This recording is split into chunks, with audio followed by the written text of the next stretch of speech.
Welcome in, ladies and gentlemen, to episode number 80 of Let's Go Racing with David Starr, Tyler Jones, and we do so glad to have you with us. Coming up on today's show, we are going to be joined by Brock Beard, NASCAR historian, also running the NASCAR Last Place Car site. We'll tell you more about that and some history between this show and Brock later on. More to come on that in just a bit. Later on, we'll have our news and notes segments, and we'll have our As David segment at the end of the show. As always, we are presented by TicketSmarter. TicketSmarter came aboard as the primary sponsor this year on David's 08 Ford Mustang, and we want to tell you a little bit more about what they do. TicketSmarter is a national ticket resale marketplace with tickets to over 125,000 live events, including NASCAR and other forms of motorsports. Fans can get tickets to every NASCAR Cup, Xfinity, and Camping World Truck race throughout the season. For the best deals on tickets, visit TicketSmarter.com to get your tickets today. That's TicketSmarter.com. David Starr joins us right now. David, a very competitive race for you on Friday night at Daytona. You were running up front. A little bit of bad luck towards the end, but certainly didn't take away from what was a exciting night to be running up there at Daytona with a chance to win. Man, it was a great night. Anytime you get an opportunity to go to Daytona and race, it's always it's just, hey man, it's whether you win, lose, wreck, it's cool to be there racing. And our qualifying got rained out. There was no practice. And Jason Miller and everybody on my SS Greenlight racing team did a heck of a job. We had a fast Ford Mustang from the start. Had Brett Baer on Brett Baer Everfi on the car, which was just truly an honor. And man, but what a great race it was. We had a great race and when the race started, we started 27th and got up in the lead pack a little bit. Man, they were beating and banging, cutting each other off. And I'm like, man, we're going to wreck on lap 15. So I decided to ease my way back to the back and just run in the back. And with about 17 laps to go, we kind of made our way up to the front, got up to about 4th or 5th, had a caution. And then, man, after that, it was just, you put yourself in, you give your racing team, your sponsors, and yourself an opportunity to have a great run, maybe a win. And, I just tightened up those belts a little bit tighter and said, man, I was going for it. Whatever will happen. And, man, it just, I don't know who got into the wall, but they clipped me on the right rear, barely clipped me. Brandon Jones clipped me. And, it's just Talladega, Daytona, so a lot of times you're on the good side of it and sometimes you're on the bad side of it. But hey, it was an awesome race. Our, Brett Baer ever 5 Ford Mustang again was fast and man, it's nice when you have a good, strong car. I dropped back some and I could catch the lead pack and I just decided to ride in the back and to be there at the end, and it all worked out. And we gave ourselves an opportunity, and and sometimes, Daytona, Talladega, sometimes it's good and sometimes it's bad, but at least we gave ourselves an opportunity. It was a lot of fun and I loved every minute of it. Well, I feel like Brandon Jones owes you one because you had a chance to compete up there. You were just as good as Jeremy Clements, who ended up winning the race. And when a guy like Jeremy wins, that's his second career win. He's on a team that's lesser funded and everything, under the radar. Does that feel like a win for the little guy? For those smaller teams, when a guy like Jeremy wins, does everybody get excited about that? I know he ended up getting the penalty and everything, lost some points, but is that a win that everybody loves around the garage and something like that happens? Well, it's a feel-good story. You got a family. Jeremy is a great kid, great race car driver, and man, the family owned. The dad builds the motors.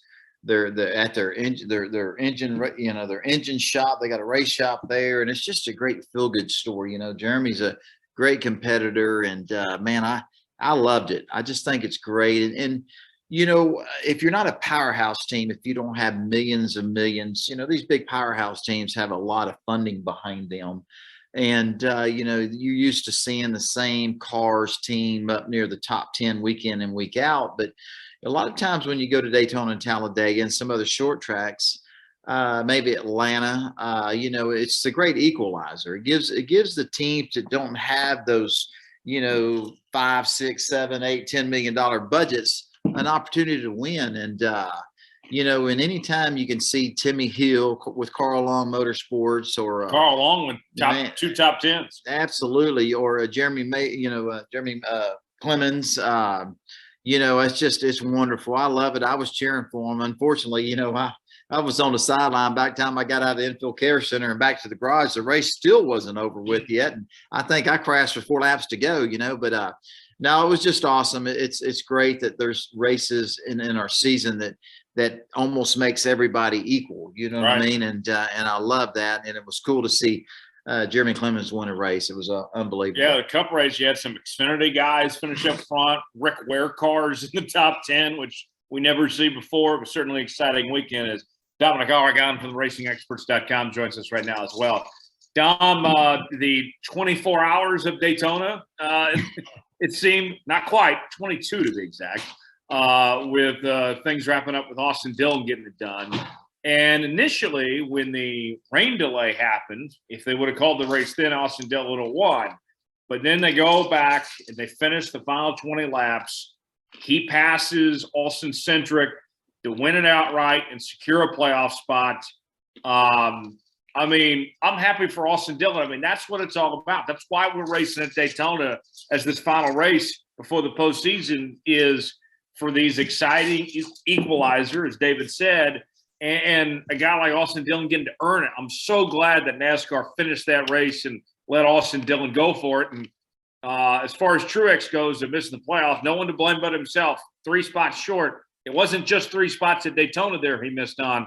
That was 3 points he could have collected in 26 different races. That no one to blame but themselves. 100% agree with that. And to go back to that first point about the 22 hours of Daytona, our guest who we're going to be bringing on here in a minute, I think he said it best in his post-race recap from Daytona. It wasn't Daytona. It was Rain-tona. That was the theme for the entire race weekend. And seeing Austin Dillon win that race, let's be honest, I can't speak for others, but Jonathan Field and I, our team that we're covering the Racing Experts this weekend, we're covering the race together and we're chatting about it. And I was telling him, John, I don't think NASCAR wants to end the race like this. Granted, NASCAR wants to be able to run the full distance, but especially more motivation with how that last caution had come out with 20 laps to go or 22 laps, whatever it had been. And all the cars junked it going off into turn 1. Kind of reminded me of the 2001 NASCAR All-Star race. They wanted to make sure they were going to get the race in. And in that point on Martin Truex Jr., 3 points. He said it. It sucks. It flat out sucks. But those 3 points could have been picked up in a Daytona qualifying race or more stage points or whatever the case may be. But for the first time since 2014, we're not going to see Martin Truex Jr. compete for a title, which is fascinating because he scored the 5th most points of any driver this year, had the most stage wins at 7, but didn't get it done on any of the last laps in any of those 26 events. Yeah, just bizarre. And so with that sets up the 16 teams field with 15 different winners. Would have been 16 had Kurt Busch not had the medical waiver, and giving up his playoff spot that he earned. But nonetheless, David, Chase Elliott, the regular season champ, have to think of him as the favorite, but there's not much of a gap. This is a crowded field, a lot of guys that can walk away with this title. Man, it's just, those first 26 races kept us on the edge of our seats. It was just so much entertainment, great racing, a lot of drama. It was just, man, the NASCAR is alive and well in 2022. And, man, these playoffs are going to be over the top. When you got, 16 different winners, if you include Kurt Busch. And it's just going to be exciting playoff times. So the pressure's on. We've been talking about it the last, month, the last 4 or 5 races, the pressure of making the chase. And now, the pressure with those 16 drivers is to continue to the next level and to the next level. So it's just going to get even more exciting. And, I think there's going to be a lot more drama. It's going to be great. It's awesome. Later on in our news and notes segment, we will give out our championship picks. But before we get to all of that, Dominic, go ahead and introduce our next guest. Our next guest for episode 80. Well, he's somebody I've known about a good 13, 14 years. He goes back a long time in the sport. He's been covering the sport a long time. He definitely cut his teeth with a lot of NASCAR on YouTube videos and his Brock Starting Grid Network. Brock Beard is our guest this week. He runs the LASTCAR.info website, dedicated to last place finishers in the NASCAR Cup Series, Xfinity, Truck Series, a great website that covers the sport. And hey, you know, I'm a little biased. I really like their outlet because his outlet's a news partner of ours at theracingexperts.com. And we were talking about bringing on a journalist, and I thought, let's bring on Brock. Let's break down the playoffs, the start of it this weekend, and somebody who's got this vast knowledge of the sport. Brock, thank you so much for joining us this week here on Let's Go Racing. Oh, thank you for having me. Yeah, Brock. Well, like I said, we couldn't think of anybody better and somebody that's just got that depth of knowledge in the sport. And before we were coming on air tonight, you were telling us that you've been following the sport for quite a bit of time. Absolutely, yes. As I was just to talk with you guys about 1991 was when I got into the sport.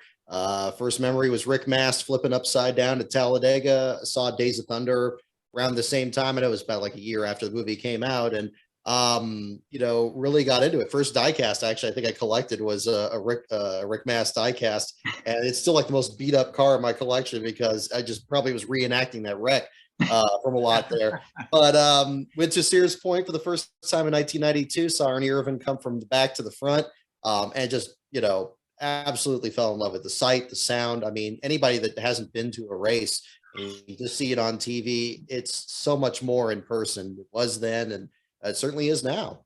Oh, Brock, I don't want to call you old by any stretch of imagination, but Tyler, 1991, you and I weren't even alive at that point yet. Well, yeah, no, 91. I was 8 years old. That was me back then. So I was born 96. So I'm born 94. So yeah. Man, y'all messed a lot of good stuff, man. I'm saying y'all wasn't born yet because man, y'all messed a lot of cool stuff in our sport.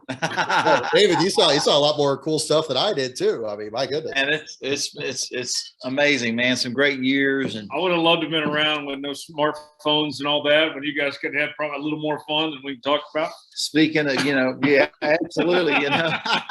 Speaking of Ernie Irvan and Rick Mast, man, those guys were awesome race car drivers, man. I was a big Rick Mast fan, and Ernie Irvan, and man, on and on and on. But man, back in the 80s and 90s, man, NASCAR racing was just over the top. It was wonderful, and still is, even just as good or better today. But man, it's cool that you've been in the sport for that long, Brock. It's pretty awesome.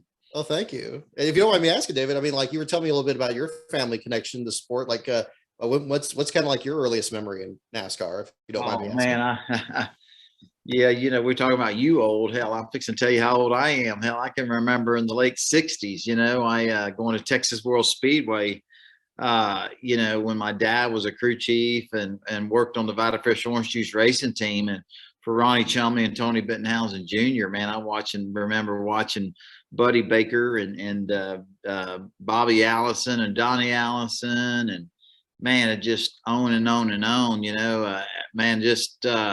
being at Texas World Speedway and coming up that big hill where the grandstand were. And then when you finally get up the hill and you can see the racetrack and see, man, it was Grand National back then, the 43 Grand National cars lined up on pit road, man. It was just, I remember it like it was yesterday. I still have all the programs, and Myers Speedway is where my dad and the Ronnie Chumley and Tony Bittenhouse raced locally, and then Neil Bonnet would come, and Bobby Allison and Richard Petty, and man, it was just it's all I've ever read about, and studied about over the years since I was a young kid, and everything. It's all just a dream of mine when I was a little boy to do what I do today. So, we're so blessed to have this podcast with everybody, and man, I'm just honored and just very thankful to just been in the sport as long as I have. It's a pretty awesome sport, as we all know. Oh, absolutely. So with that, Brock, your website, LASTCAR.info. Let's get to the elephant in the room. You guys give out an award each year, and tell us about last year on the Xfinity side. What happened? Well, you're putting me on the spot. I wasn't gonna bring this up voluntarily, but we do cover the last place finisher on the website, and we talk about. It's a great framework to talk about a part of the field and drivers that don't get discussed that often. started actually in 2009 when we had all these different start and park teams that came into the sport. Drivers just looking to make ends meet really in a difficult financial time. And it really expanded to, it was from Cup only, then to Xfinity and trucks. And our writers, William Saki and Ben Schneider, that are on the site too, they do this also with other divisions at the same time too. But yes, recently, the last couple of years, one of the teams that we were covering, it was actually the ARCA series, was saying like, okay, well, you give it, you keep these rankings on the site, like who has the most last place finishes each year. Do we get something for it? And I was like, do we get something for it? Like, I didn't even think anything about it. I just make a graphic on the website. That's it. So the idea of doing certificates came up, and this team was the first one that they got one. And so these last couple of years coming out to Phoenix, whoever's in contention for what I call the LASTCAR championship, I have certificates ready on that. And last year was Joey Gase in the Cup Series. It was Jack Wood in the Truck Series, and in the Xfinity Series. I mean, unfortunately, it was you, David, on that. So, but I just want to say, again, you were really cool about it. You're very, very professional. Everybody I talked to that weekend was cool about it, and I think, it's never this. The objective of the site isn't to, put this out there and be like, haha, like, we're criticizing somebody for having last place runs. What I even write on the certificates is, look, recognizing your endurance in the face of adversity, because I think that's one thing that every racer understands, is that this is a very humbling sport. You can be the race winner one day. I mean, look what's happened to Jeremy Clements just these last couple of days. I mean, you win the race, and then the next day you get this, this awful news about this technical infraction. It could go one direction or the other. But, I mean, there's been other drivers that have been LASTCAR champions in the past. Jeff Gordon would have got a LASTCAR certificate in 1993. And look what, his whole career has been. It's never a measure of, it's not meant to be an indicator of futility, but more, determination. And David, if you don't mind me saying, yeah, you definitely represent that from all the different teams you've raced for and how long you've, contributed to the sport versus a fan and as a driver. I appreciate, I mean, it's a cool award, like I told you, I was a little shocked when you presented it to me, I was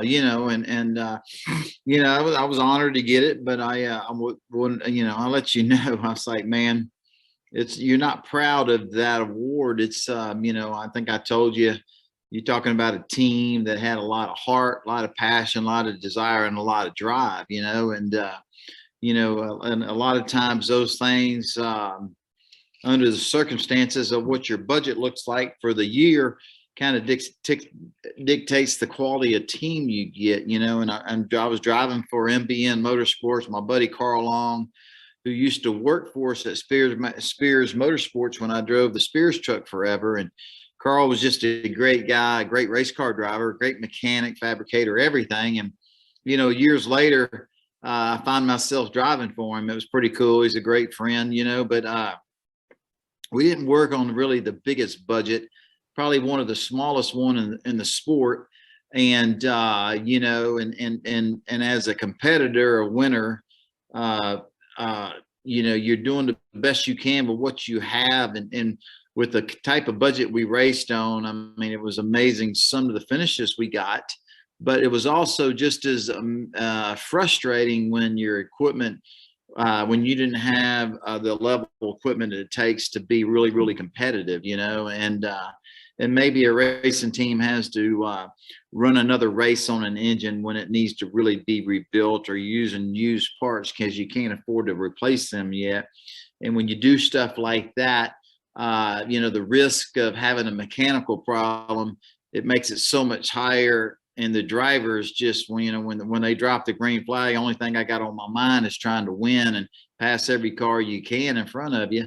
And then when you have a mechanical problem, knocks you out of the race, it's tough, and, not only myself, I think, like you said, Jeff Gordon and others, we all been there and done that.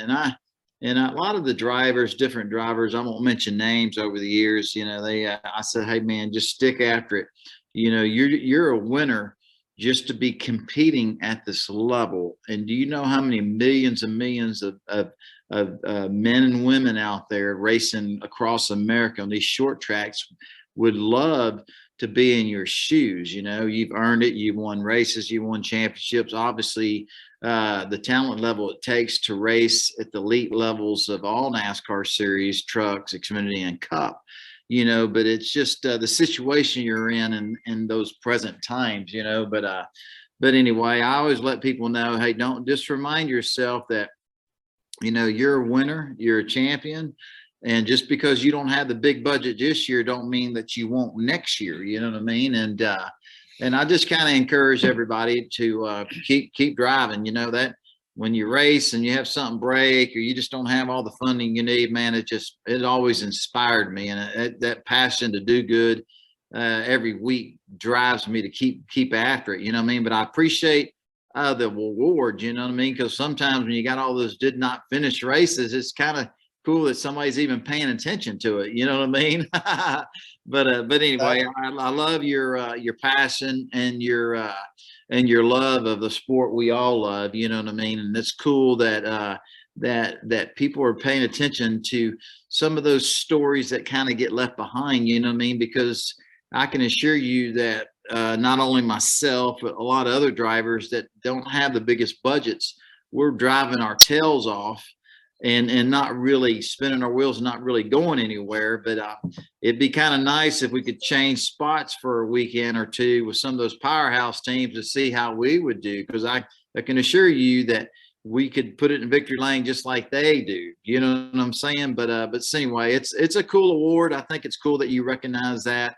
And, you know, there's no shame to it at all. It's just a situation you're in at the present time. Well, I do have good news as far as how this year's gone. You, David, have not had a single last place finish this year. So more than likely, you will not be a two-time recipient of this award. Well, I mean, you know, it's just, man, you know, it's, you know, for all these years, 24 years I've been doing this, I've had some pretty good luck over the years. And this year, I mean, got a great team, great crew chief, and great teammate, great sponsors, and just, man, we just had bad luck all year long. You know what I mean? It just, if something weird would happen, it would happen to us. But man, you just keep your head down and keep working, you know, and just be thankful that you even have the opportunity to race at the level we race at, because just to compete at this level is not easy. There's a lot of challenges and there's a lot of variables. It's just not talent anymore that keeps you there.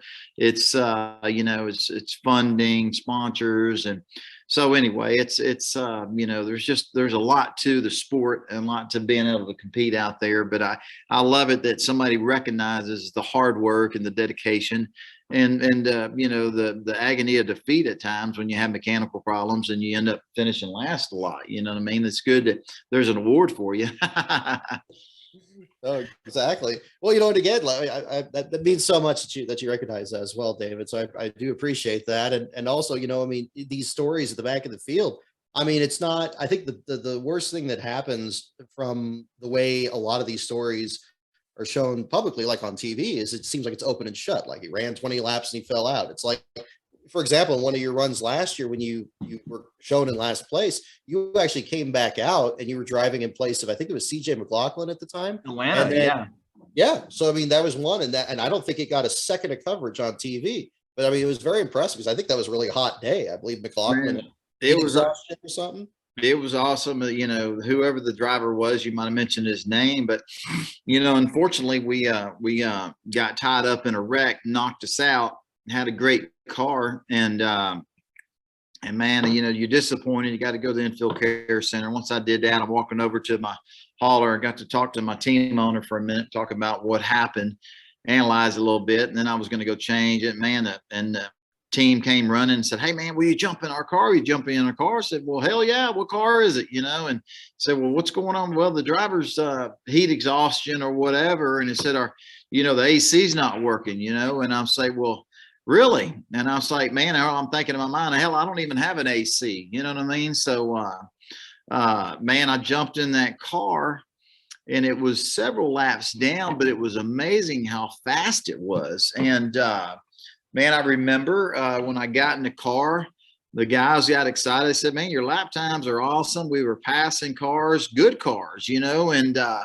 you know, I wanted to make sure that I wasn't getting anybody's way because we were 8 or 9, 10 laps down. I don't remember what the problem was, but anyway, man, the car was really fast, and it was a different manufacturer than what I had been driving that day. And I remember when the race was over with, I was telling Carl Long and my crew chief, I said, hey, man, this car, when you go off into corners, I mean, it's got some serious downforce because, I mean, I could ride it deep in the corner, kind of get out of the gas about half throttle for a second and go back to it. And that thing stuck. It was amazing, you know. And I said, you know, in the car that we had wrecked in and I had gotten out of it, you know, I didn't have that type of downforce when I got in the car. So when I got into the corner, when I drove it deep into the corner, and I had to wait a split second for the front tires to gain some traction, be able to get to the gas. And it was decent. I thought we were pretty competitive, but it didn't have the downforce that this other car. So driving two cars in the same race on the same day, you know, man, what a big difference it was in downforce and how it drove. And we learned something that day. And it was amazing. But man, there's been a lot of stories over the years. Kind of weird. You can start a race in one manufacturer and then you end up finishing the race in another, you know what I mean? Nothing you're proud of, just kind of how the day worked out. But anyway, it was just kind of, you know, some of those interesting deals, stories that one day when you write a book, it'll be a chapter. You know, somebody said, man, you know, AC's out. There's no AC in it. Well, I said, well, hell, I don't use an AC anyway. You know what I mean? It's like being from Texas, I'm kind of used to the heat and I'm pretty serious about what I do, especially racing wise. You don't want to ever fall out of the seat per se, where you get tired or you need to take a break. I mean, you're 110% from the time they drop that green flag to the time the checkered waves. And if you're not, I don't think you're very serious about what you're doing. You know what I mean?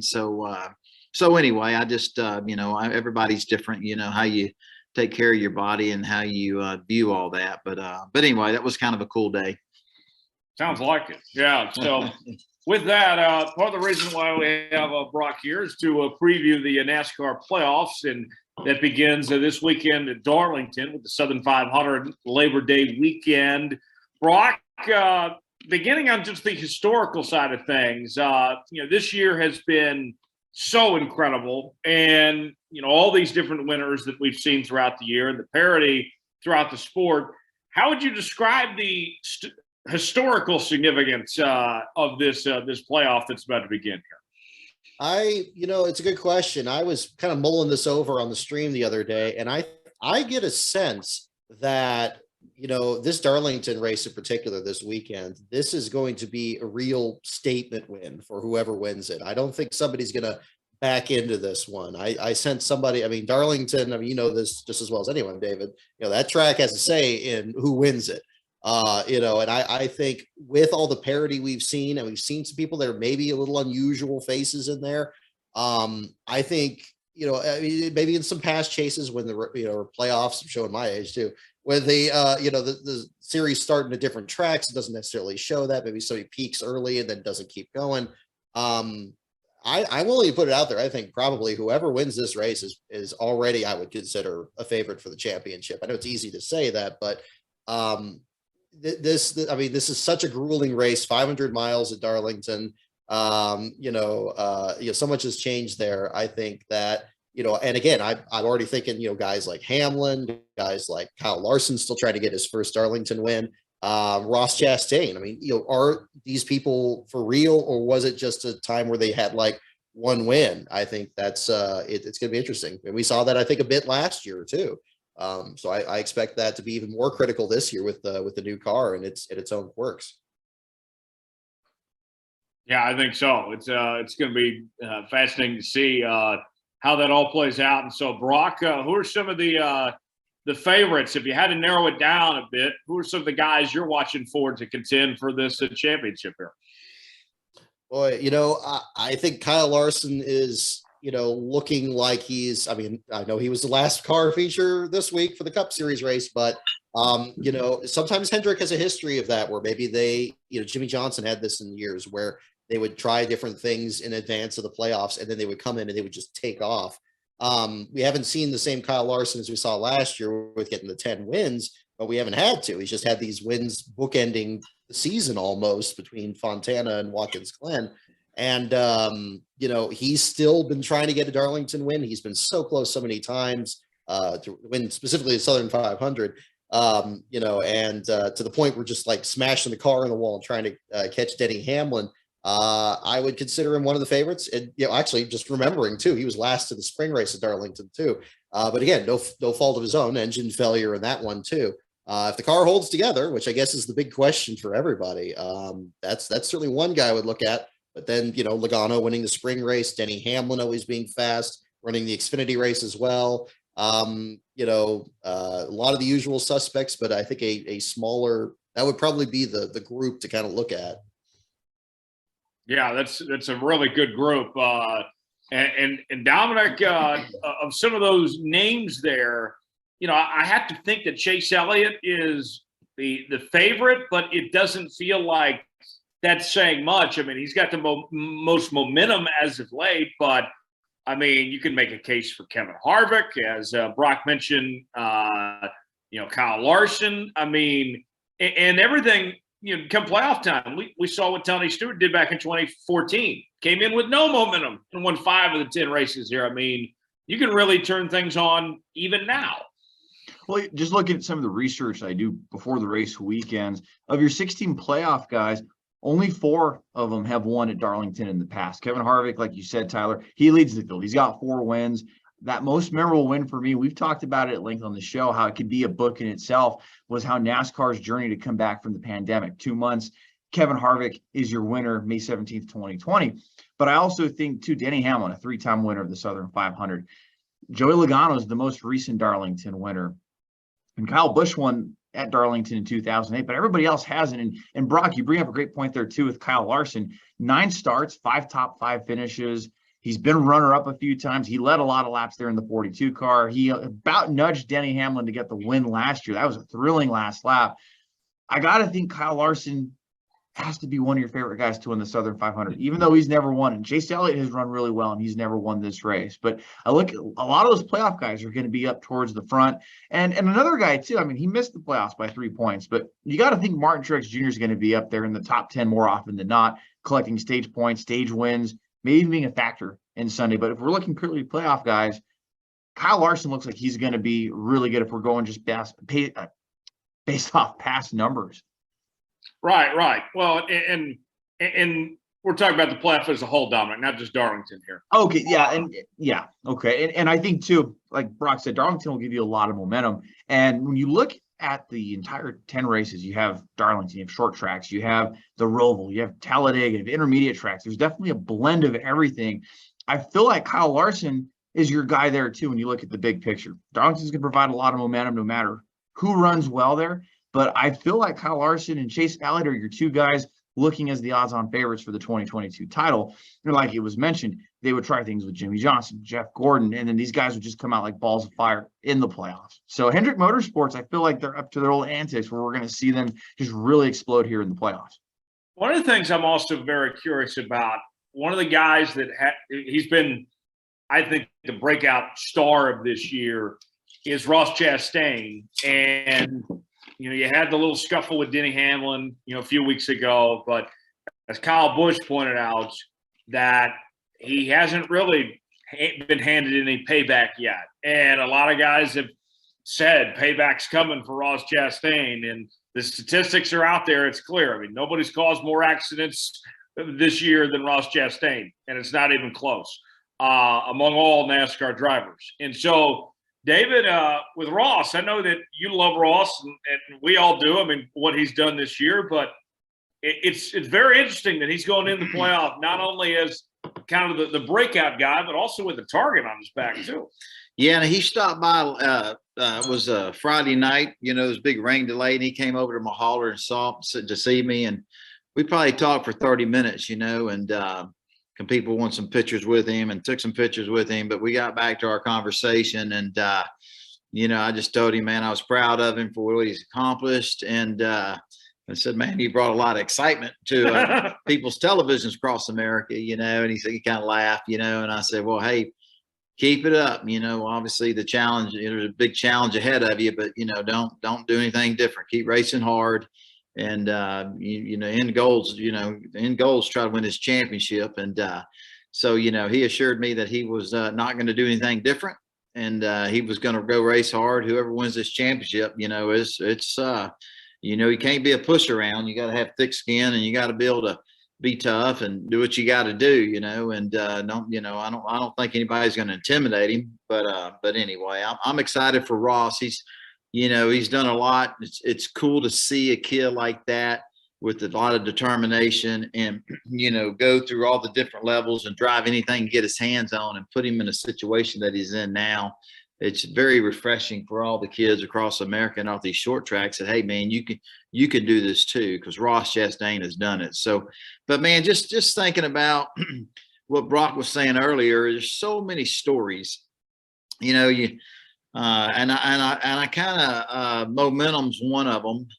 Momentum coming into this championship with the first race being Darlington, but I do believe the teams that run strong at Darlington just kind of be some of your favorites towards the end of the championship.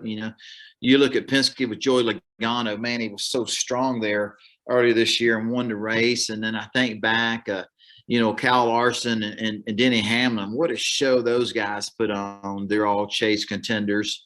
You look at Chase Elliott. He's got to be one of the favorites or the favorite.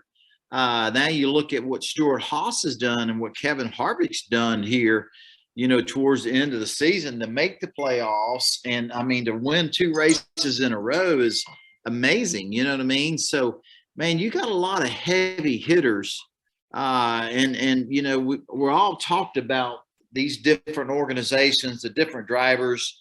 You can't ever leave out Kyle Busch. Kyle Larson's going to be up there. But, man, that Penske organization, you look at Hendricks, a lot of them you're thinking, man, you look at the Stuart Haas thing, you almost think, man, were they sandbagging? We're showing all their cards, but, and it goes back to what we've been talking about since we started the show is, the parity and the action and the drama and how competitive it is and this new next gen car. And man, I think this is just the first year with this new next gen car and the excitement we have up until this point.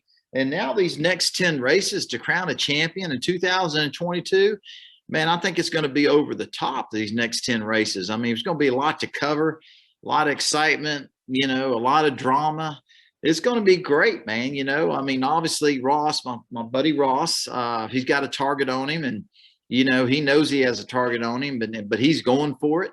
There's going to be a lot of drama, and all I can say is, man, how exciting and proud I am of our sport because of how much coverage is getting, all the excitement, the new eyes paying attention to it. It's just, man, this new playoff system, it's awesome. It's going to be great, but man, it's going to be exciting Sunday to see who wins the race. I think we talk about all the cars that we know are going to be racing for the win, and to see who really crosses the checkered flag first, to see who that is. And I don't know. I'm just excited about the playoffs on the Xfinity side and definitely the Cup side. It's going to be over the top. We've seen the ratings have been way up this year, in particular in NBC's half of the schedule, and then also Dom.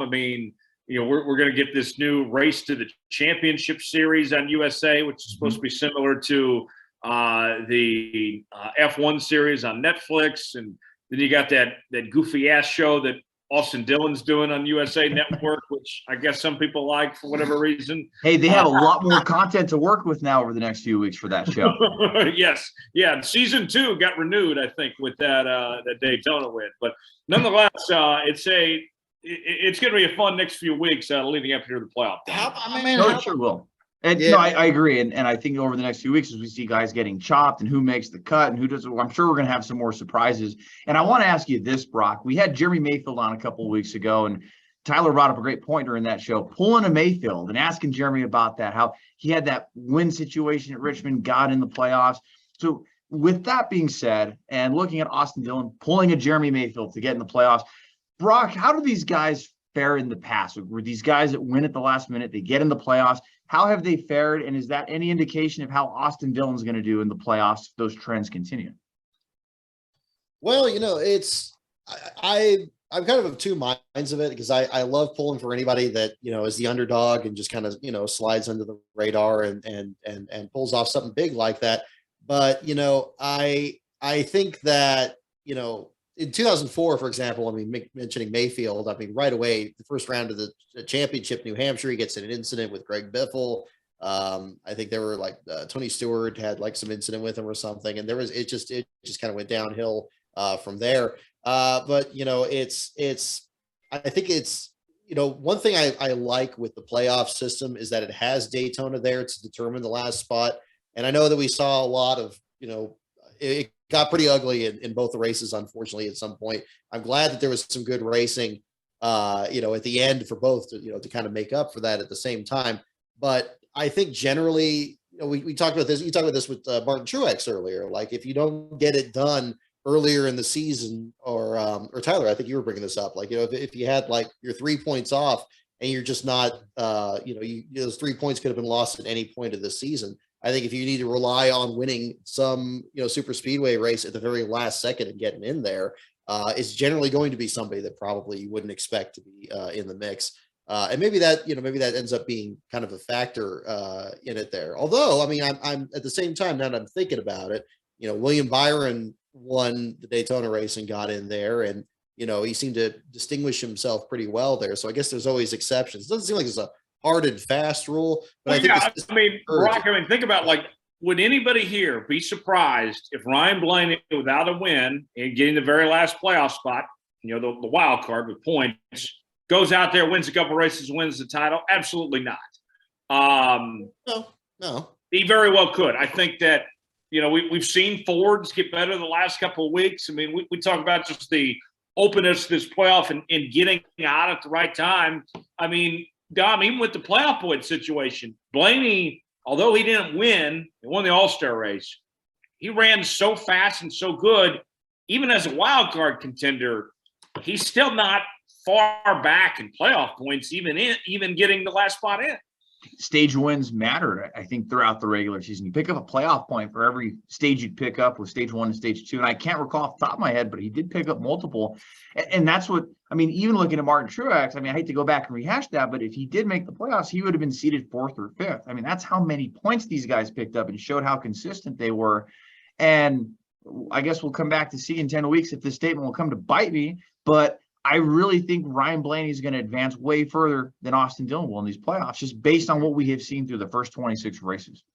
And you look at Christopher Bell, we didn't even talk about him, man. Gibbs car, winning races, won New Hampshire, been strong here the last, towards the end of the regular season. And it's just going to be exciting, man. And going back to Daytona, golly, I take my hats off to NASCAR. They did everything they could to give everybody a fair shot to run all the laps. And with the rain delay and the fans, you got to take your hat off to NASCAR for doing that. They could have easily called the race. Unfortunate with what happened going into turn 1. It's just kind of a freak thing, man. It wasn't really raining. There was rain everywhere, but it wasn't raining on the racetrack at the time. And you come through the tri-oval and you're looking at people's windshields and there's no rain. And man, you turn off the wall, get in the corner, and then all of a sudden, boom, there's rain coming down right at that instant. You know what I mean? And it's just, it was unfortunate, but man, what a exciting, crazy Daytona it was, man, for everybody. It was amazing to see Austin Dillon get the win and how he got the win, and another thing, when he bump draft a 2-car going into turn 1, you don't ever bump draft going into a turn because the end result is not good. The risk of wrecking when you're turning the corner, somebody's bump drafting you, what that tactic does is we saw it happen. And seeing, what's his name that drives the 2-car? Austin Cindric. He probably didn't appreciate that, but he understood it, and that's what he said post-race. Understood it. He's in the chase. Now you got, Austin Dillon in the race and the chase, so you know, a lot of stories and a lot of drama could play out certain ways. And but it was exciting, you know, even the end of the, you know, the race to win the race Sunday was exciting, even though there was a lot of, I don't know, guys, I guess I asked the question. There was only 4 or 5 cars that didn't have any damage on them, you know, and when the race was ended, it was crazy. We had so many cars that had more damage than cars that didn't have damage, right? The majority of the cars certainly did. And how about BJ McLeod? BJ McLeod, second straight year. I mean, top 10 finish in the Daytona. Unbelievable. BJ McLeod, Ray, who was David Reagan?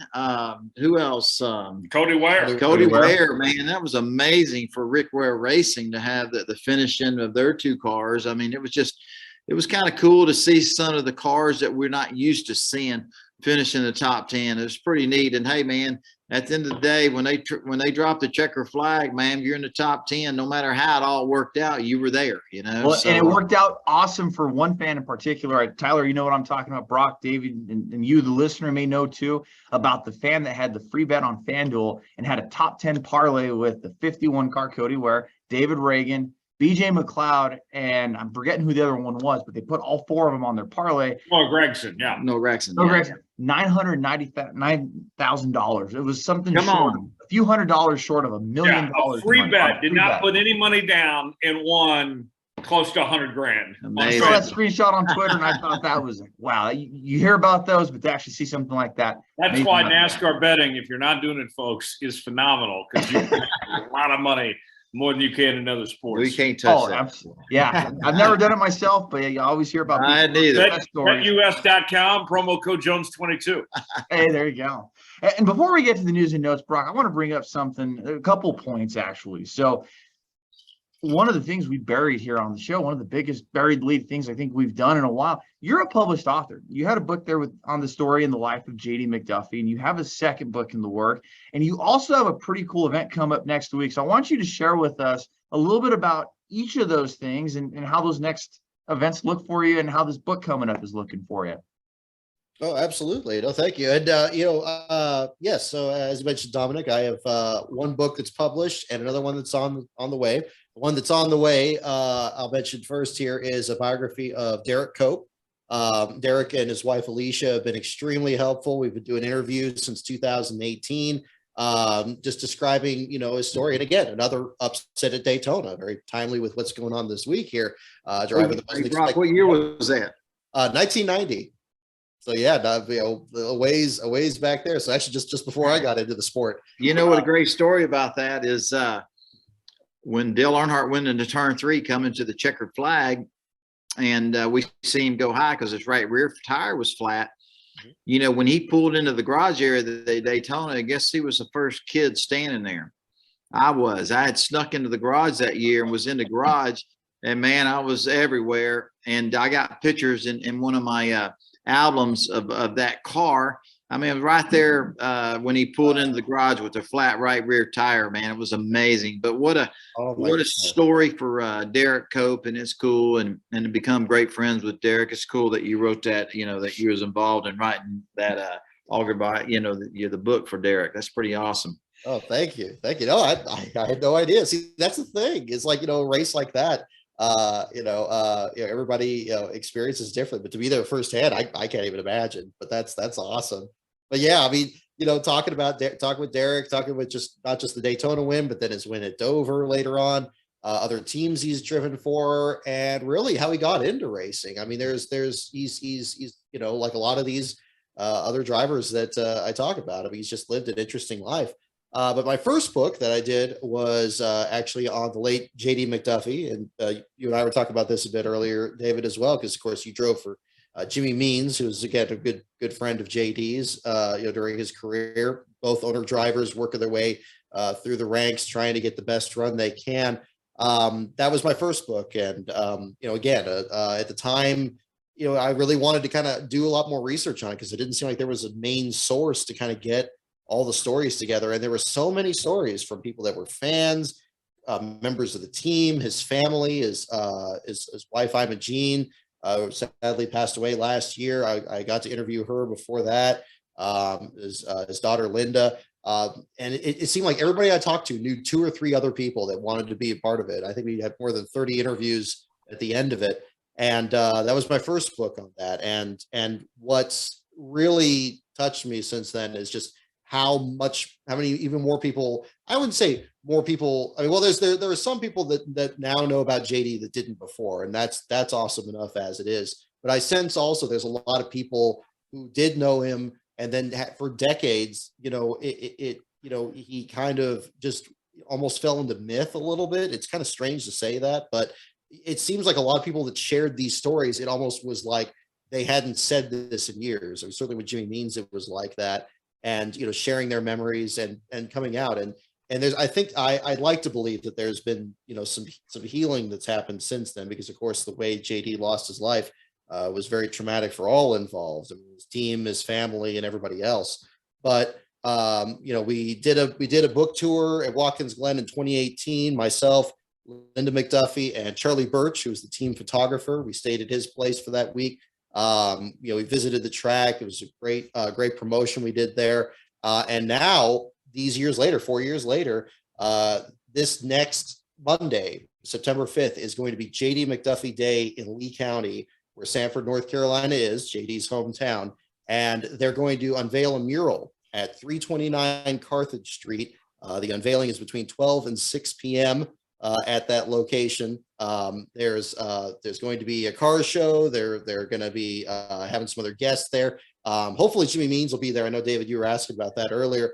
They are looking to kind of get some other some drivers to show up there and just bring as many people as possible. So it's going to be the day after the Southern 500 between 12 and 6 in Sanford, North Carolina.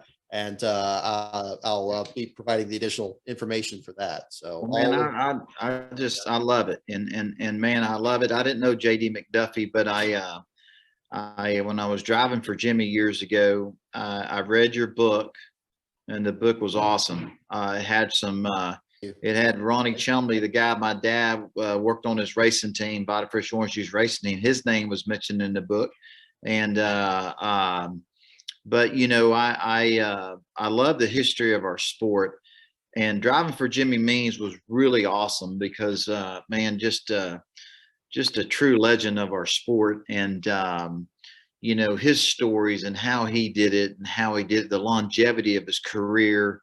And people don't understand how hard these people work and what the sacrifices they made to have that longevity in the sport, and man, I love racing for Jimmy, his passion, his desire, his love of the sport, and then hearing all the stories and hearing lots of story about JD McDuffie. I was always a fan of JD McDuffie because he was an independent, and he never won a NASCAR race, but it was cool how he did it and how hard he worked, and your book was amazing. I loved it. Jimmy Means let me borrow the book, and I read it, and it was amazing. And I love it that you're still keeping JD McDuffie in the spotlight, sharing his story. I believe it's very inspirational. And for the ones that didn't know him and didn't know that much about him, man, I enjoyed that kind of stuff, and I'm so glad that the town where he's from is honoring him with a mural and doing a day in his honor. That's really cool, and I just think it's awesome. I love the work you're doing, and please keep it up. Oh, that means a lot. Thank you so much. Yeah, that's terrific. And Brock, real quick before we transition to our next segment, where can people find more information? Where's all that made available? So best ways to check is my Twitter feed at LASTCAR on Brock. My website is also LASTCAR.info. That's where I have most of my content there as well. But more of the information about JD McDuffie and the upcoming JD McDuffie Day, I'll be Dominic. I'll provide that to you. But also another great source to check out all things JD is the JD McDuffie NASCAR Racing Legend group on Facebook. That one is actually run by Linda McDuffie on there and other people in the family. Crew members talk there. A lot of people sharing old pictures. If you're looking for other JD content, I think I believe they're also on Twitter as well. But their Facebook page is particularly active. So definitely check that out. That's cool. You know, you talk to these legends. I mean, I hate to butt in here, but man, you know, you spend time with AJ Foyt and, you know, just all these legends that you're honored and just pinch yourself when you get to sit down and talk to them, the stories. You're like, there's no way there's no way that's true.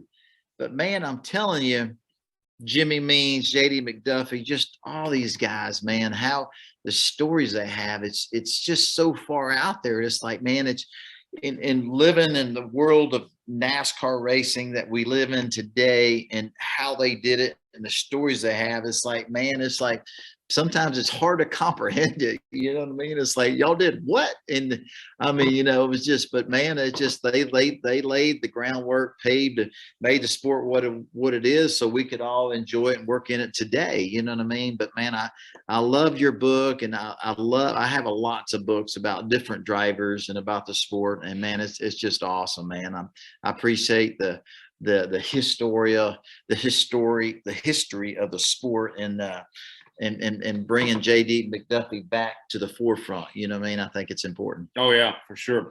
Today's show is presented by TicketSmarter. TicketSmarter is the official ticket resale marketplace of Worldwide Technology Raceway, where David won in 2004. Fans can also get tickets to any type of event, including sports, concerts, and theater productions. TicketSmarter is committing to helping those in need by donating $1 from every transaction to various charity organizations. Head over to TicketSmarter.com to find tickets for upcoming events. That's TicketSmarter.com. Time for the news and notes. A lot to cover this week. Dominic, where shall we start? Well, a lot to cover, but let's start with some re-signings since the last time we've had you, the listener, on the show with us. We know some guys are coming back for next year and beyond. Aric Almirola is re-signed with Stewart-Haas Racing through 2024, I believe, with Smithfield as a sponsorship. Now, another Ford team that has announced multi-year extensions is Team Penske. Ryan Blaney and Joey Logano will stay in their respective rides. However, with both those guys, Tyler, Brock, and David, we don't have contract length, so we don't know how long those guys have signed for, but it sounds like they're all long-term deals. We know those three guys are staying put for a while. The big one of those, Brock, is Aric Almirola going from retirement at the end of this year to not only just being back next year, but multiple years. Quite the changeover. But, I mean, you know, he's with one of the best teams and great equipment, got a great sponsor. I don't see why he would want to retire at this age right now. Yeah, I mean, all I could think when he changed his mind on that is I guess he's really comfortable with the next-gen car. I mean, we saw him have a really, really strong start to this season. I remember we did some coverage at Fontana. He had a good run out there. Unfortunately not in the playoffs this year, but, I wouldn't say a bad year. I think last year might have been more of a factor and maybe that decision, because I know he was pretty close to being the LASTCAR champion in our Cup Series side there. Had a couple of just rough runs there. Just bad luck, really, during a lot of it, because, of course, the team's capable, as you mentioned, Stewart-Haas Racing. But I think really the big difference probably is he's just been really comfortable with this car. I don't have any personal knowledge of that, but I think in terms of what's been the biggest change since last year, that's one thing I would certainly factor into it. Yeah, I think so. It's a very good point. David, Aric Almirola coming back. We talked about with Mayfield a couple weeks ago. He would have been crazy to leave. I mean, I didn't understand it when he announced it. His age, how young he is, and driving for Stewart-Haas Racing. I mean, it's just winning races. It didn't make sense to me when you got a sponsor like Smithfield and an organization like Stewart-Haas and the opportunity. I mean, man, that's every race car driver's dream to have what Aric Almirola was going to retire out of. And I couldn't wrap my understanding of the retirement. Still young too, just 38. Yeah, very young. And man, when you got a great sponsor like he has, and to back him, give him the funding that he needs to go for a championship and to be winning races. I mean, man, I didn't understand it. And man, to see him rethink that with his family and announce that he's going to come back for a couple more years. I mean, that's I'm not surprised by it, because it's kind of, I would be surprised if you walked away from that. You know what I mean? We all work from the time we start, getting involved in stock car racing. Everybody's dream and goal is to be where Aric Almirola is, with a great team, one of the powerhouse teams, with a great sponsor, just a great organization around you, and be a championship caliber team. And I just didn't understand him walking away from it now, you know what I mean? So it all makes sense. And man, I'm glad for him and his family, and for the organization, to see him have a shot to win a championship here the next couple of years. Yeah. Dominic, Kyle Busch, he said a couple days ago, no announcement yet, but based on the way that he's talked the last, several days, seems like the door is closing on Gibbs. A lot of rumblings about Colleague and RCR and Chevy being interested here. That seems to be the favorite that more than likely ends up with one of these Chevy programs right now. That's looking likely. I believe Adam Stern was the first to report that Richard Childress, Matt Colleague have been in talks with Kyle Busch. I think it was interesting that when he walked into the Daytona press room earlier this week for his media availability, that Kyle said, look, I have an announcement. There is no announcement. Are we clear? And then I think there was still a reporter that tried to push him on it. He said, look, I'm not going to talk about this stuff. It's all going to work out in time. Answering these questions could help or hurt me. And again, I'm paraphrasing here, but there's no update right now. But I think we will find out in due time. And Brock, I'd be curious. We hear a lot about these silly season announcements come out, and they tend to happen before the end of the year. How likely do you think we will find out Kyle Busch's 2023 plans before the end of the season?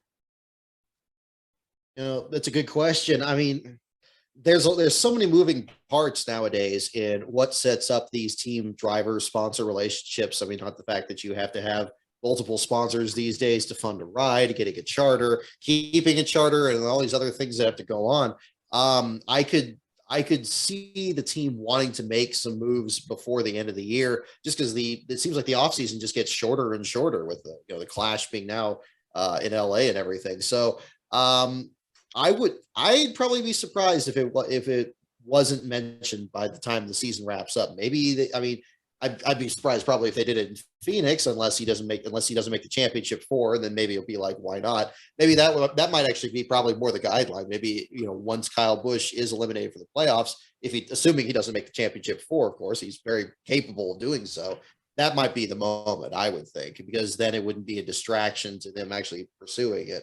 And obviously this has all been a great distraction already, made worse by the fact that Ty Gibbs has done such an outstanding job driving in place of Kurt Busch in the 45. And, one by one, these other guys are locked in at the Gibbs team. Christopher Bell, I mean, David, you were mentioning him, how great he's been these last few weeks. It's a difficult situation, but that would be my prediction. I think either once he wins the championship, or failing that, when he's eliminated, I think that would probably be the time he'd make the announcement, but I wouldn't put money on it. David, when it's all said and done, who do you think Kyle Busch is going to be driving for next year?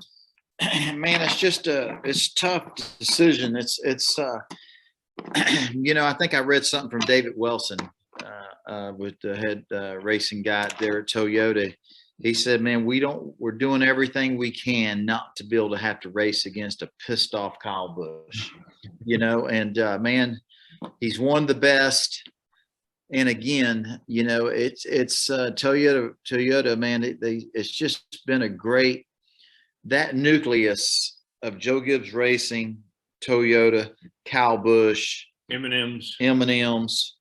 I mean, that's such a strong nucleus. That's a powerhouse championship caliber team. You know what I mean?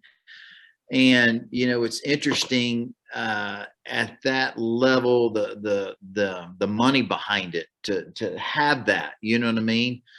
But you got to realize it's Kyle Busch. You know what I mean? It's like, man, whatever the money we hear he makes, he's worth every bit of it. You know what I mean? And and I can assure you that every organization out there, we're not hearing about it, but everybody would want to have a Kyle Busch in their organization. I know that for a fact. We know he's not going to Hendricks, and Toyota's fighting tooth and nail when we see some of their statements to keep him in their stables. I'm sure they're just doing everything they can to make sure that they don't lose Kyle Busch from being a Toyota driver. It's just interesting. I don't know how it's going to end up. But man, wherever Kyle Busch goes, I think the smartest thing for everybody involved was to keep that nucleus, that powerhouse, keep it together. But we just don't know if that's going to happen. You know what I mean? It's it's just hard to say.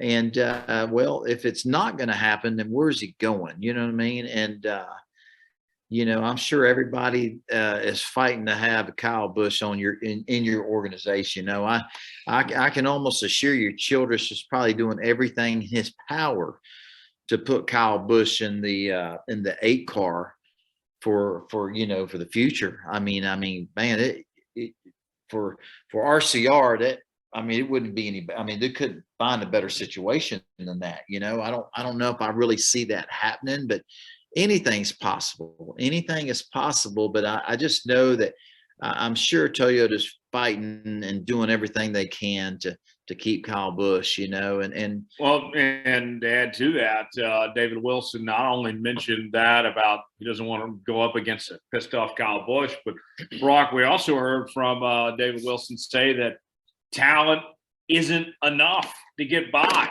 That here's Kyle Busch, that we can all agree is the most accomplished racer in the sport right now. You can argue talent-wise if he's the most talented or not. You can make a case for Kyle Larson, Chase Elliott, a number of guys. Talent's really good. But he's definitely the most accomplished and still one of the top 5 drivers out there, talent-wise for sure.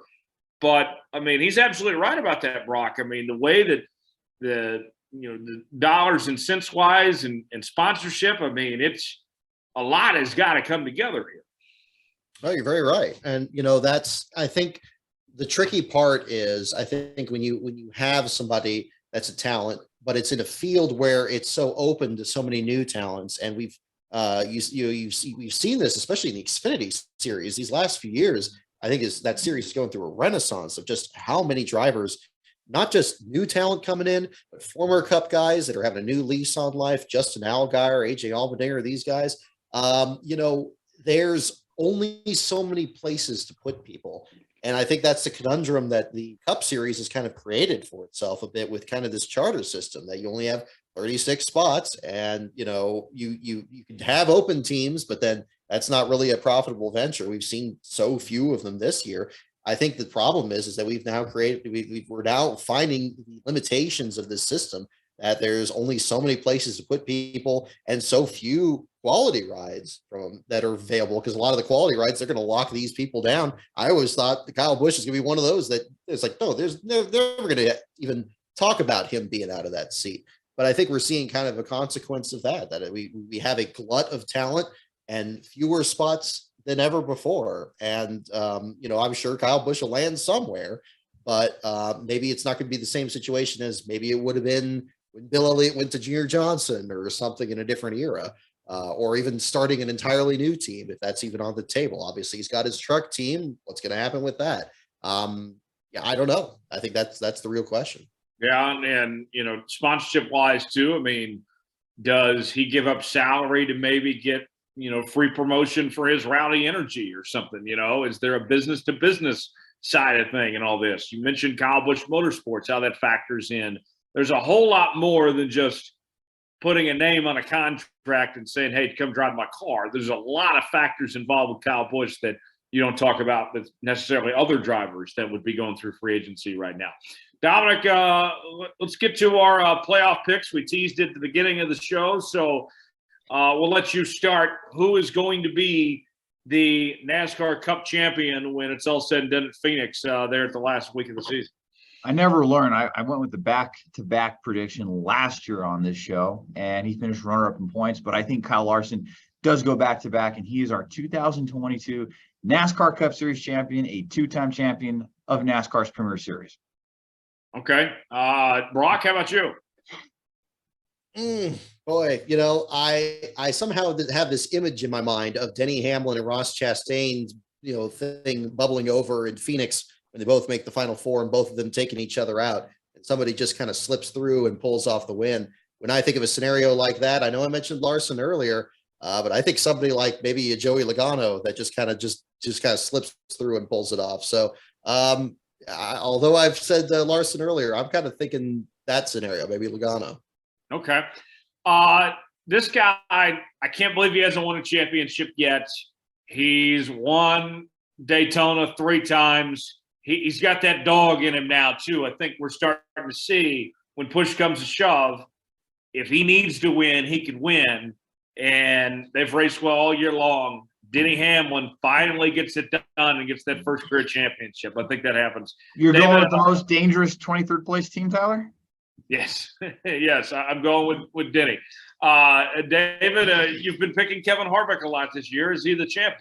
Well, I kind of agree with you, Tyler. I think, you're looking at people's ages and how many more years they got, and how strong Denny Hamlin has been over the years. He's accomplished pretty much everything but that championship. I don't think that passion or that desire to win that championship burns hotter than anybody but Denny Hamlin and maybe a Kevin Harvick. You know what I mean? Yeah. Kevin, I don't know how many more years Kevin has, and he's got another opportunity to get him another championship, So, man, I kind of agree with you, Dominic and Brock, but I'm going to go with Kevin Harvick because I feel like, they're peaking, they're getting there, and, their latest 2 victories in a row.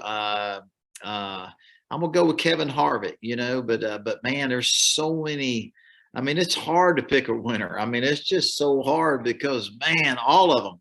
Kyle Busch is pissed off because what he's going through. He wants to prove a point.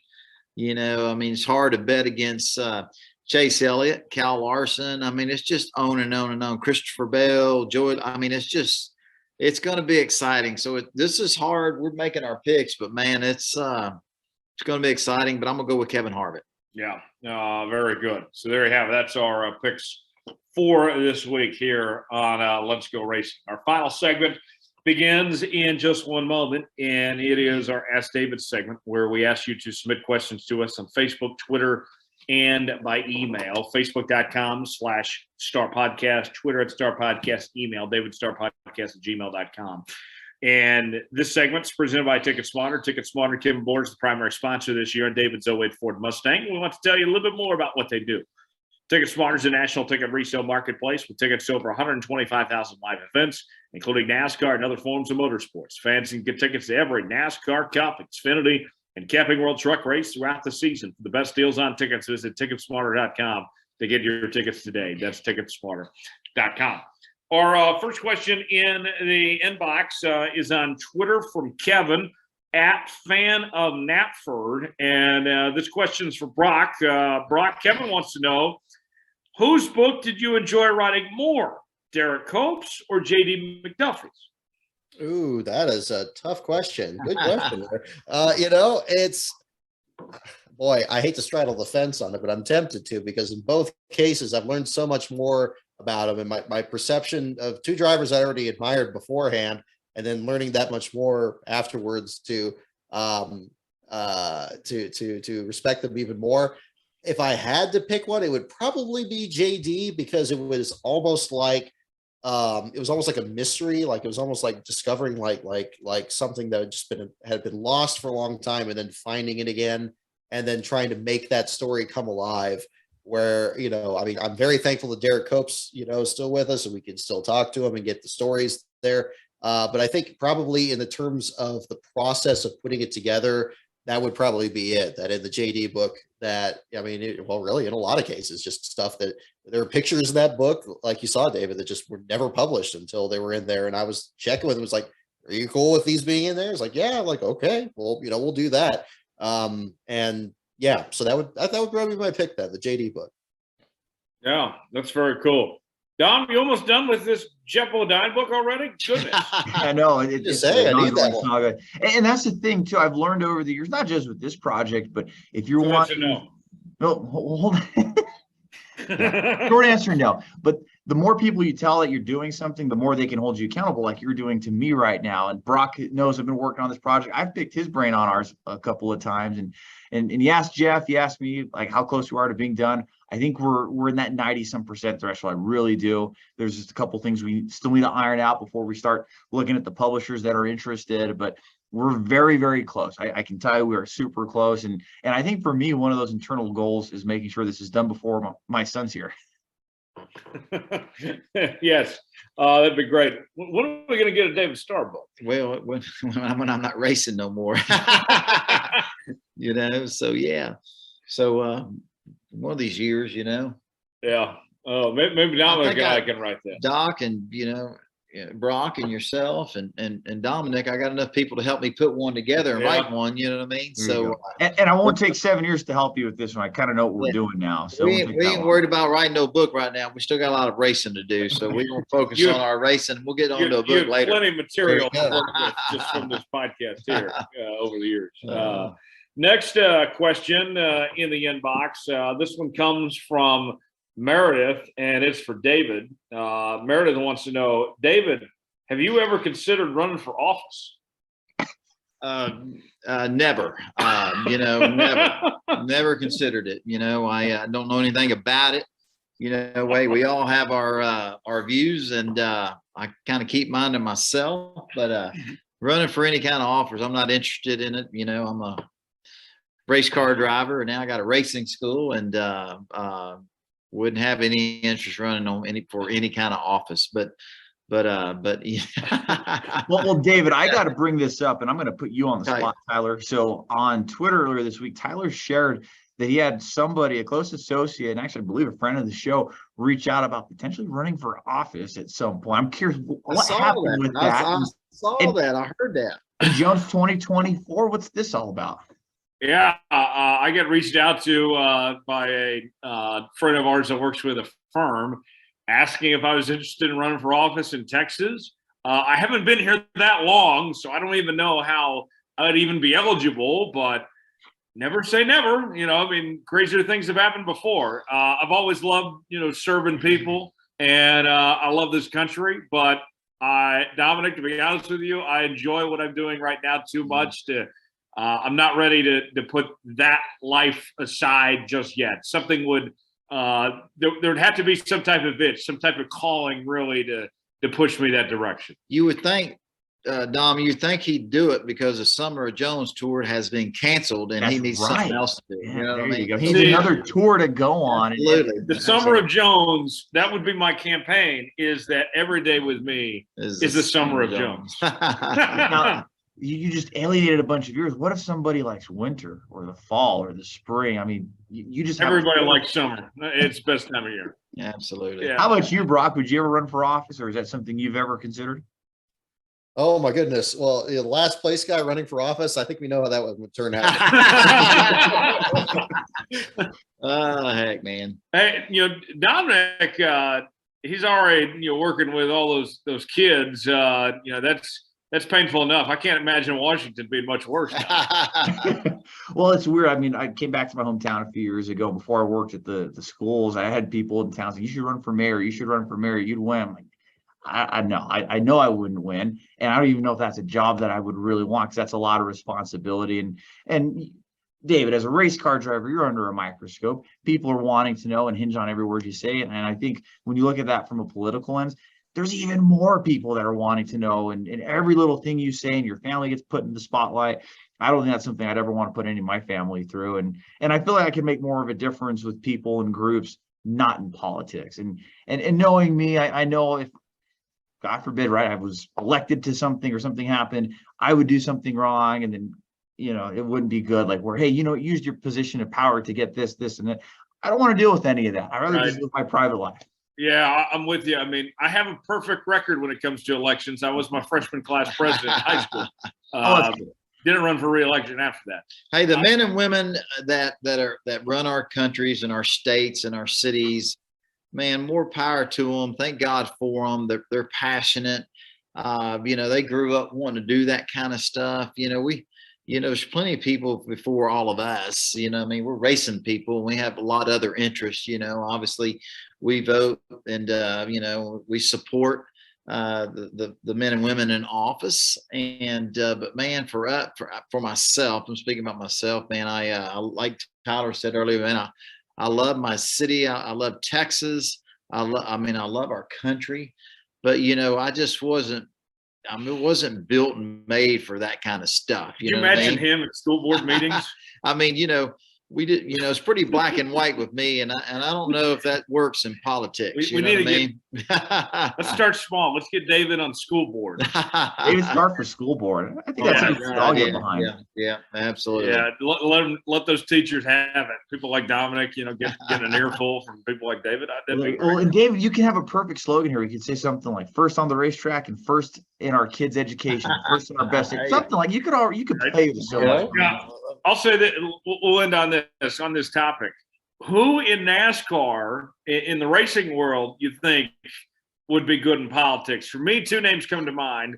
One is Jeff Burton, the mayor. And then two, Carl Edwards talked about for a long time. He's still been linked to possibly running for Senate and hasn't ruled that out down the line. Those are two names I think of, Dom, right away. And I wouldn't be shocked if we're talking at some point down the road of somebody in the NASCAR community holding, public office somewhere.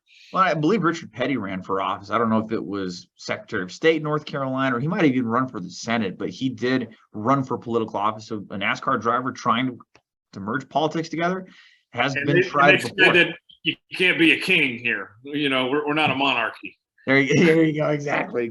But the name that comes to mind of current people, I think he's just very diplomatic with his words and his choices. And you can tell he's very methodical and strategic in how he sets things up, is Brad Keselowski. If there's somebody that's current in the sport, I think Keselowski could be your guy that would maybe run for office down the road. Business owner, driver. I mean, he's got his machinery company. I just feel like that is somebody I could see maybe giving that or flirting with the opportunity to run. How about you, Brock? Boy, I've been chewing on it the whole time here, and I still don't have a really good answer. Somehow, the only image I have in mind is Matt Kenseth doing a debate. So I just think I think that would just be a hoot. So I'm like, I don't know. Maybe I'll go with that. Nothing would faze Kenseth. He would be very witty with what he has to say too. Exactly. Absolutely. Yeah. I think anybody tries to throw something at him, he'll just be like, Let's just let the people run that love that kind of stuff continue to do what they do. You know what I mean? So we'll stick to racing. Yeah, absolutely. Let's stick to racing. On that note, we will run and get out of here. Brock, appreciate you joining us, man. What are you up to these next few days? We're with the leading out to this event there, honoring JD and everything.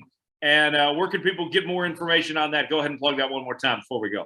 Absolutely. Yeah. So just getting ready. I mean, unfortunately, I won't be able to make it out to Sanford this week here, but I am expecting some more copies of the book coming in the mail. May do like some kind of unofficial book signing or something to kind of tie in with it. But yes, for the full details on that, check out the JD McDuffie Racing Legends, NASCAR Racing Legend group on Facebook. They're also on Twitter. I believe it's at JD McDuffie 70 on Twitter. And they'll have more details on that. And again, that's going to be this coming Monday, September 5th, from 12 p.m. to 6 p.m. at 329 Carthage Street in Sanford, North Carolina. That's up in the Raleigh, North Carolina area there. Again, it's going to be a car show, going to be other former crew members there, I understand, that are turning out. Come on down. And especially if you're there for the Southern 500 weekend, it's my brother and I commuted from Sanford to Darlington back then, and it's not that bad of a drive. So highly recommend it for anybody that's interested. That's great. David, you're off to Darlington this weekend, laboring on Labor Day weekend. Man, I love it. Can't wait. Going to be excited to get back, drive my TicketSmarter Ford Mustang, man, looking to race the Lady in Black, see if we can't get us a great finish. And it's going to be an exciting weekend of racing. I'm excited to get there and be flying out Thursday evening and headed to Darlington. But I'll be busy up until with the Team Texas Driving School, and it's going to be a great weekend of racing again. How about you, Dominic? What's going on this weekend, buddy? Man, I'll stay. Well, actually, not staying in New Mexico. We're going to be traveling. We're going to get some family and friend time in Arizona. Get to see a friend of the show, John Haverland. My grandparents' best friends live out in Phoenix. We get to visit with them. And then John was busy doing a one-on-one with Jeff Gordon today. I saw that. Yeah, that is so cool. Haverland doing some big moves there. And guys, I'm really happy. I get to knock off a really cool bucket list item this weekend. There's a golf course in Kingman, Arizona, right along Interstate 40 that I've been wanting to play since I was probably 8 years old. So I get to play that with my fiance this upcoming weekend. And then, of course, be watching the NASCAR. Under 100, please. Say it again. Keep it under 100, your score. And that's just on 9 holes. I'm hoping I can do that with 9 holes. We'll see. I'll report back next week. But we'll have Kyle Stevens out at the racetrack for us. He's been doing that race at Darlington for us for several years. Always does great with photography. Jonathan Field and I will cover remotely. And yeah, it's going to be a great weekend. And Tyler, Labor Day weekend, but you're working yourself, aren't you? Yes. Mom and Dad are coming to Dallas for the very first time since I moved down here. So I will be hosting the Fam Bam this weekend in my loft outside downtown Dallas. So I look forward to having them, and we'll have a good time. And college football starting this weekend, so certainly excited about that. And the NFL season starting next week. So it's about to go up a couple notches in my work, but nonetheless, a lot of fun for sure. We got to put the checkered flag out on this episode. Big thanks to Brock Beard for joining us. You, the listener, for stopping by as well. As always, subscribe to the show. New episodes out each and every Wednesday. Apple, Spotify, Google Podcasts, and on YouTube. Hit that like button and leave us a 5-star review, or don't leave us one at all. You can also find us on social media, Twitter @StarPodcast, Facebook.com/StarPodcast, and by email, DavidStarPodcast@gmail.com. For David Starr, Dominic Aragon, I'm Tyler Jones. Thanks so long. It's been another edition of Let's Go Racing. See you next week.